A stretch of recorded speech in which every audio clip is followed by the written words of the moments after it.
I love you Allah।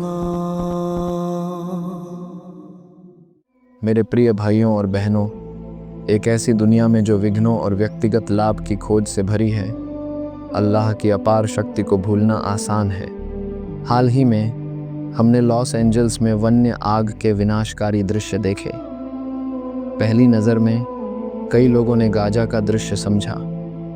विनाश इतनी व्यापक थी कि युद्ध के प्रभाव दिखा रही थी।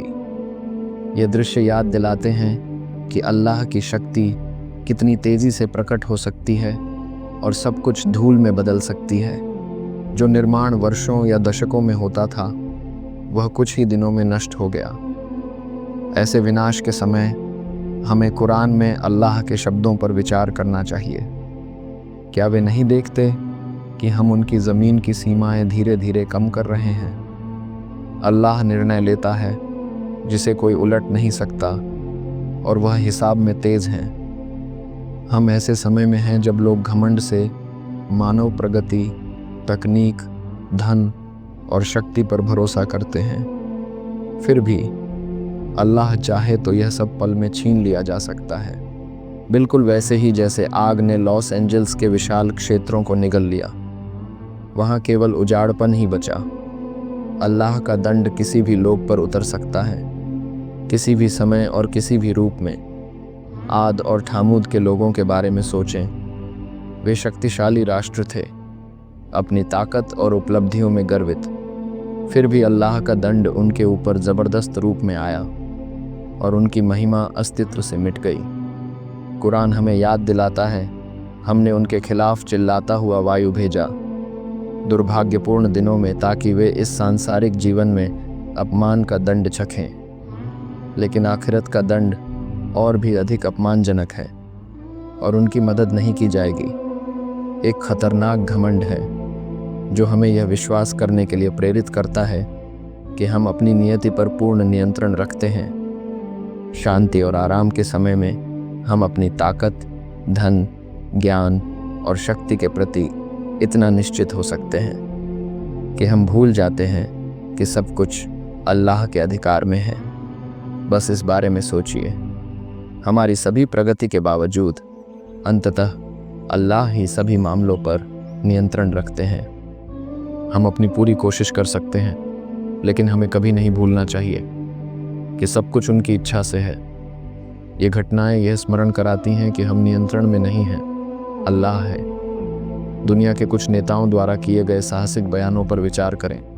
जब वे बोलते हैं, उनके शब्द जोर के साथ गूंजते हैं, शक्ति और नियंत्रण का दावा करते हैं। लेकिन याद रखना चाहिए मेरे भाइयों और बहनों कि मनुष्य चाहे कितनी साहसी दावें करें, केवल अल्लाह ही है जिसके छोटे से आदेश से आपदा आ सकती है।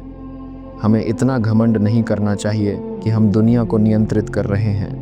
अल्लाह के अलावा किसी भी चीज़ में कोई ताकत, कोई शक्ति, कोई क्षमता पूरी तरह से नहीं होती है। तुम समझो, ऐसे पलों में जब हम आपदा को प्रहार करते देखते हैं, अल्लाह हमें असली मालिक याद दिलाते हैं। हम अपने गर्व में यह नहीं सोच सकते कि हम उनके फैसलत से ऊपर हैं। आगों या किसी भी आपदा से हुए विनाश जो हम देखते हैं, यह एक विनम्र स्मरण है कि असली शक्ति अल्लाह के पास है। हमारे जीवन नाजुक हैं और हम जो कुछ भी प्रिय रखते हैं उसे एक पल में ले लिया जा सकता है। अल्लाह हमें कुरान में बताते हैं, और वही है जिसने आकाशों और पृथ्वी को 6 दिनों में बनाया। उनका आदेश केवल तभी होता है जब वह किसी चीज़ को चाहता है कि वह कहता है हो जा, और वह हो जाती है। ये हमें गहराई से विचार करने के लिए प्रेरित करना चाहिए कि अल्लाह अपनी छोटी से छोटी आज्ञा से किसी भी चीज़ का अंत ला सकते हैं।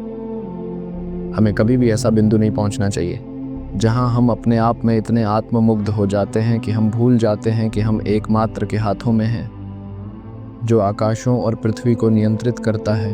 यह हमारे लिए एक स्मरण हो, मेरे प्रिय भाइयों और बहनों।